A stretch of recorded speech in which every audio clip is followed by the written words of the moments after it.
Hello everyone, it's Darius Bucher, owner of Integral Forest Management and the Canadian rep for RTI, the makers of Teabag fertilizer.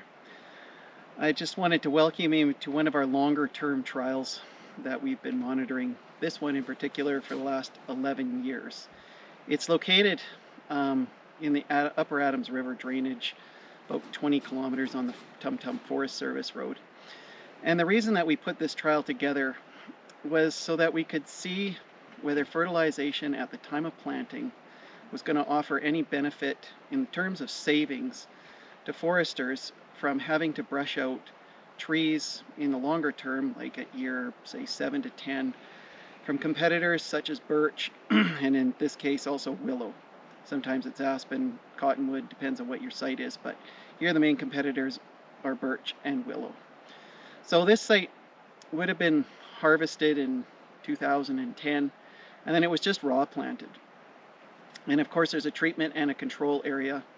The raw planting would have targeted your higher microsites around your slash, around stumps, obstacles, things that are going to protect the seedling from the brush and keep that from being a competitor. In the Upper Adams River drainage, we're in the ICH MW3, so moisture, it can be a concern in the late summer, but certainly nothing close to what you would be dealing with in the IDF. And overall, there's a fairly decent duff layer here that you can plant the trees into that will help maintain soil moisture. So that's not an issue.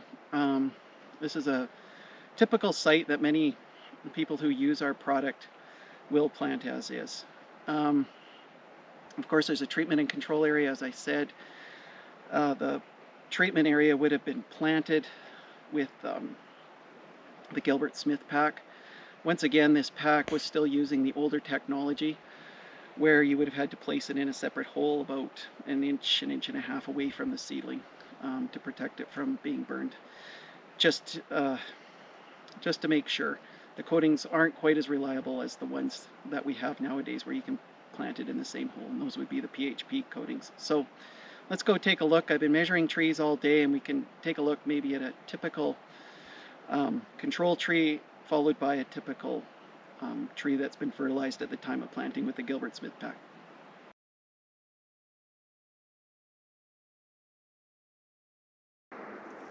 Okay, now I am standing in front of what would be your typical control tree that was not fertilized at the time of planting.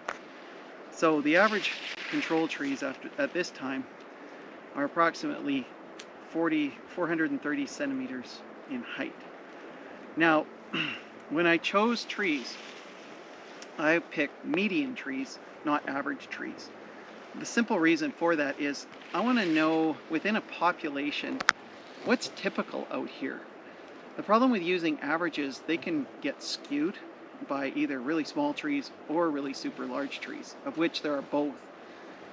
Especially in the control site, there's a lot more variation in the tree size. And the simple reason for that is because when you're raw planting, the variation in microsite can be great throughout and really influences the size of your tree, of course, at the end of the day. The better the microsite, the better the growth trajectory of your tree. It just makes sense. So I want to know what's typical. One thing that I did find, which is quite interesting, is that fertilizing at the time of planting with the Gilbert Smith-paks helped to, you ended up with a much more consistent result rather than a few big guys and a few little guys and a bunch of stuff in the middle that I was finding with the control trees. So for managing a crop, if you're managing a treatment like brushing or something like that, it's important. You want your crop to be consistent so that you can time your treatment and it's most effective. But anyways, back to my control trees. So these guys are approximately 430 centimeters in height. The leaders this year was about 66 centimeters typically of your median trees. So they are typically outgrowing the birch and the aspen and the willow that's on site, but it really is quite variable throughout. And when I look at these trees and I compare them to the trees that were fertilized, the fertilized site, I have no problem saying don't need to do anything to it, you'll never need to go back. But with this site, I would say that there's a lot of trees that are threatened and may need some help in the future. So that's something to consider. The other thing about these trees, as far as stem diameter is concerned, it's about 7 centimeters, 7.5 centimeters, rather than 8 centimeters of the Gilbert Smith trees. So their crown is not occupying as much space. It's a lot easier for them to get crowded out by the brush competition. Okay, now I just wanted to do a quick shot and just show everybody what the control trees typically look like versus their competition, just to give you an idea what they're up against.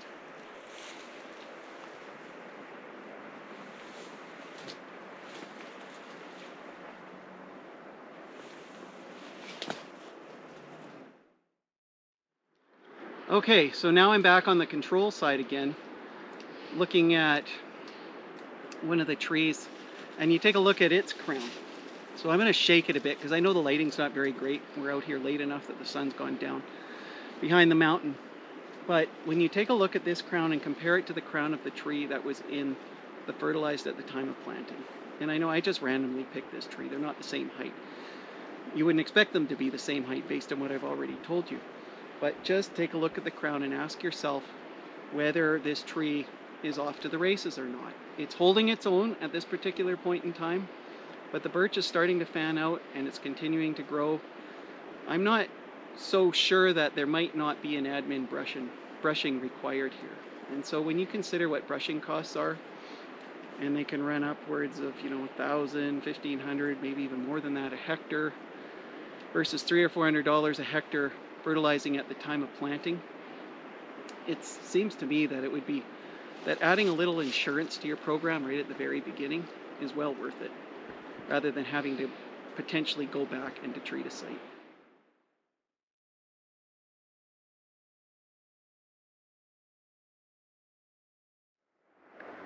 Okay, I am now standing in front of what you would consider your typical tree that would have been fertilized with the Gilbert Smith-pak. Now, the typical tree, or the median tree for these guys, would be approximately 5 meters tall, with a leader this year of 72 centimeters, diameter of approximately 8 centimeters. And as a result of this, these trees are been able to outgrow the competing vegetation this year, which would be your willow and your birch, which were only growing 60 centimeters. The other thing to note is, once again, comparing these trees to your controls, they're approximately 70 centimeters taller typically than your control trees are. And their diameters are almost a centimeter greater. And maybe that doesn't sound like a whole lot, but when you work it out in terms of volume, these trees that have been fertilized with the Gilbert Smith-pak are 55% greater in volume than the trees that were not fertilized at all. Now, how important is that? We want the important thing to consider is, and people might not think about volume, but in terms of getting your tree through the competing vegetation, the size of the tree is critical in order to push that competing vegetation to the side and give it the engine it needs.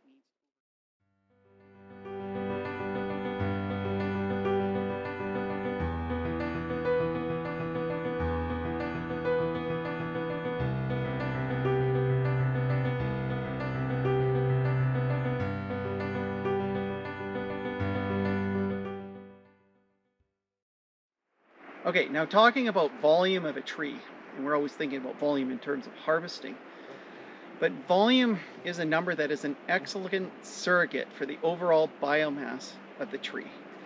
So it talks about, you can infer that the bigger the volume, the bigger the crown of your tree. And how important is that?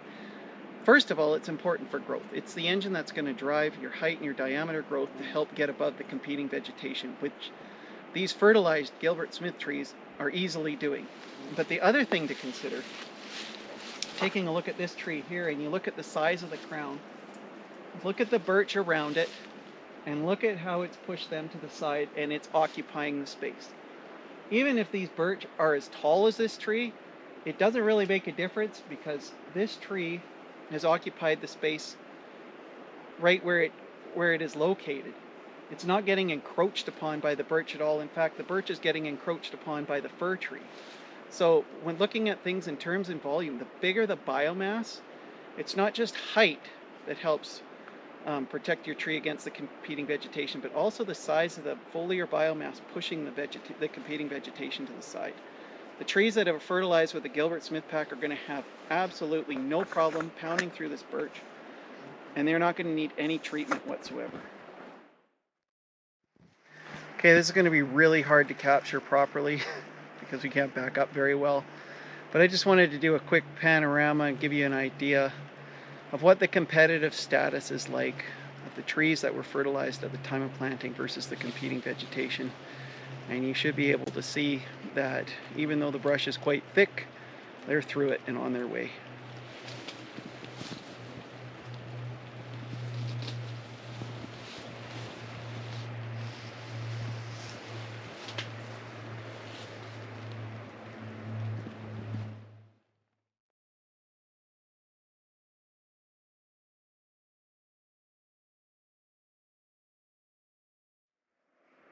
Something else that was really quite obvious as I was measuring trees in the control area was I was seeing a lot more fir trees dropping out as a result of armillaria root disease. It just goes to show me, if I'm seeing trees dropping out at a greater rate with the control trees versus the ones that were fertilized at the time of planting, that these trees are stressed. And disease tends to favor and it tends to take out your stressed trees. So as far as, once again, as resilience is concerned, fertilizing at the time of planting certainly gave them an edge. Here's one tree that's dropped out. I'm just going to go down the hill, try to stay on my feet. But here's another one on its way. And if you just take a look at the top of it, you can see it's getting crowded out by the birch. And as a result, it's probably feeling a little stressed, and it's just that much more susceptible to root disease. If your trees can stay ahead of this stuff, and they can stay in the light and they can get all the nutrients and everything they need because they're well established right from the get-go, it sets up for a much more resilient stand in the long term. One thing that I also noted this summer was a summer, of course, that had the heat dome, which showed up at the end of June, and we had temperatures of 40 degrees plus. What I've noticed this year as I've been walking different plantations and even in the forest around my home is I have not seen the amount of needle loss that I have seen as far as I've seen this year. It far exceeds anything. And it's just a simple function of the trees could not pull up water fast enough in order to maintain their foliage. But one thing that I noticed when I was measuring the Gilbert Smith fertilized trees versus the controls is their ability to retain foliage. There is some losses towards the middle of the tree, and that's probably some of it's just natural. It happens every year anyways in the fall. But for the most part, they were able to maintain their foliage. Now, this tells me something about not just the overall biomass, or the foliage itself, which is the thicker the branches, of course, the branches are shading the inside needles, which would have been more exposed in the thinner crowns of the control trees. But the other thing is the ability of the tree to pull up water from the soil. And of course, the crown is a reflection of what's going on underneath. If you're going to have a big crown, you need a big root system to support it. So it also tells me that these trees are able to access soil moisture and nutrients far more, they have far more capably than the control trees, resulting in the fact that when a stress like a heat dome comes along, these trees are far more resilient than your control trees. And when you take a look at the crowns of the control trees, which we will, you'll see what I'm talking about. Okay, so coming back to foliage and loss of needles as a result of the heat dome this year. So now I'm standing in front of one of the control trees. And it just, throughout the stand, it became quite obvious that the crowns of the control trees are typically much thinner than those of the ones that were fertilized at the time of planting. And I think that just allowed, the thinner crowns allowed their needles to be exposed that much more. Once again, their root systems of these trees is probably a lot smaller, so their ability to draw moisture was a lot tougher. And if the tree wasn't shaded by, say, the birch or anything like that, and more exposed, I was seeing, as you can see here, some of these yellow needles. I was seeing a lot more foliage dropping on these trees than I was typically on the trees that were fertilized at the time of planting. So how much leaf drop, you know, it's really interesting. I was here a couple of weeks ago looking at this site as well, and I'm seeing more needle drop now than I was even at that particular time. So it'll be interesting to see how long the needle drop of the impacts of the heat dome persist even into the next and future growing seasons. Okay, here's another example of just a tree that was impacted and losing a lot of needles as a result of the heat dome this year. And this would be a control tree. You can just see all the foliage that's starting to drop off. A lot more than I would typically see. I mean, it's a nice tree to be sure. This thing's probably about 6 meters tall. One of the outliers, but it'll be interesting to see what the growth patterns are of the control trees in the future when you see this kind of impact from the heat dome taking out their foliage, which is their engine.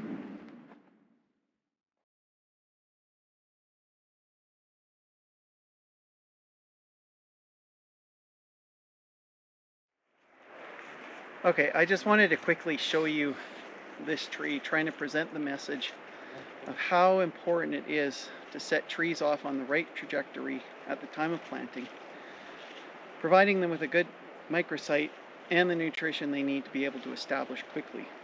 Now, the tree that I'm standing beside, and if you were to look at it closely in the middle, you'll see there's a bunch of orange needles. Things are falling off. It's acting like a tree that's stressed. And when I compare it to the other trees. Now, believe it or not, this tree was fertilized at the time of planting.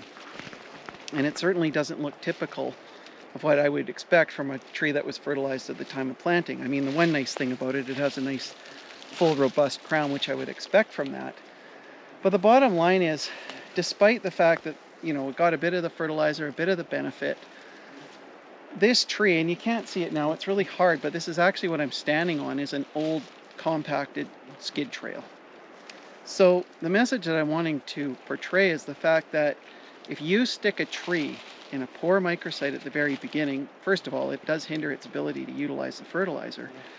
But second of all, the trajectory that it has started on as a result of the poor microsite, it's never going to leave it. It's going to be set back for the rest of its term. It might not even make it to rotation as a result of being set back this far. Some other disease or something else, vegetation competition, will take it out along the way. It's certainly not showing me any indications that it's growing very fast. So it's very, very important to consider is the fact that putting the tree in the right microsite at the very beginning is critical to getting it on the right trajectory to success. Well, this is kind of handy, but they actually happen to be logging the block adjacent to where the trial was set up. So this can give you a bit of an indication what these sites look like at the time of harvesting and be able to forecast down the road what they turn into.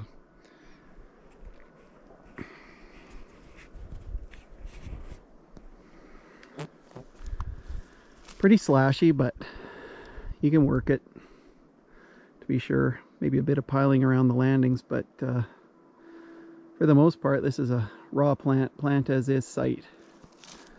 But just something that I wanted to point out when it comes to planting the site as I walk up the hill a little bit here.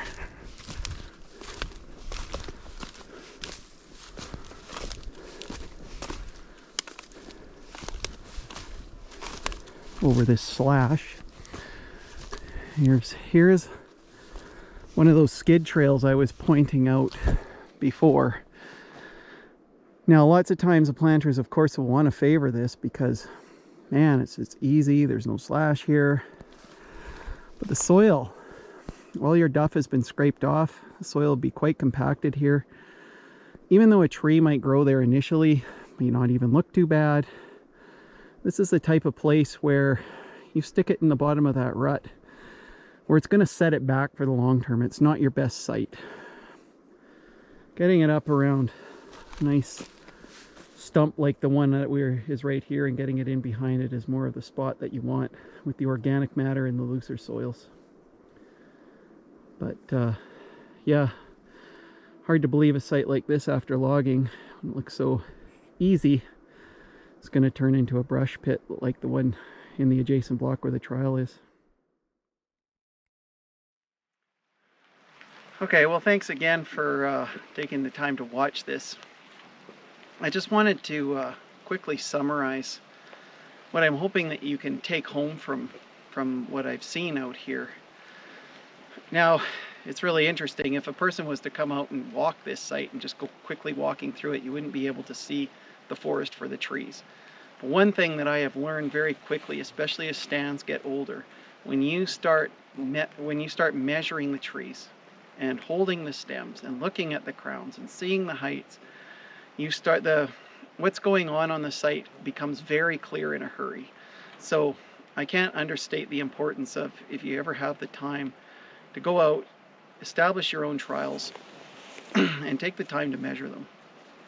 But as far as this trial is concerned, the one take-home message is establishing your trees on the right trajectory is the key to getting them through to rotation without having to do any interventions along the way.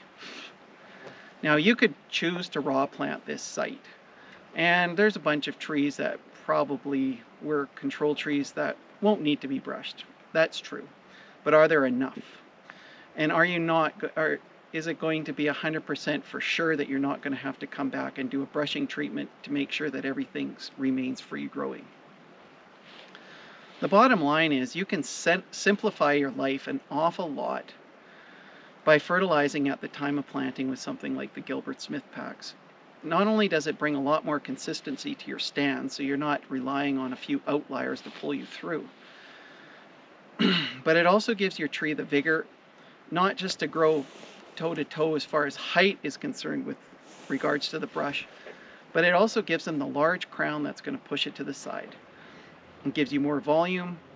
The more vigor the tree has as a result of that bigger crown results in it being able to resist pest and disease a lot better. You just end up with a much more resilient stand at the end of the day that's going to save you money. So it just seems to me that spending an extra little bit of money, $300 to $400 per hectare, by fertilizing at the time of planting with something like a Gilbert Smith-pak, versus holding on to a stand and waiting and wondering whether you're ever going to get rid of it because you're not quite sure if those trees are going to be able to get through the birch or the willow or not, it just simplifies things. And you multiply, this is just one block, but multiply that over your entire silviculture program. It makes a big deal. You can fertilize an awful lot of stands for the price of having to do one brushing treatment of $1,000, $1,500, $2,000 plus per hectare. Because in stuff like this, where it's not always clear right at the very beginning whether you're going to need to treat or not, by the time you do treat, if you need to, your trees are going to be 6-7 meters tall. It's going to cost you a fortune. So simplify your life, fertilize at the time of planting with RTI Gilbert Smith-paks.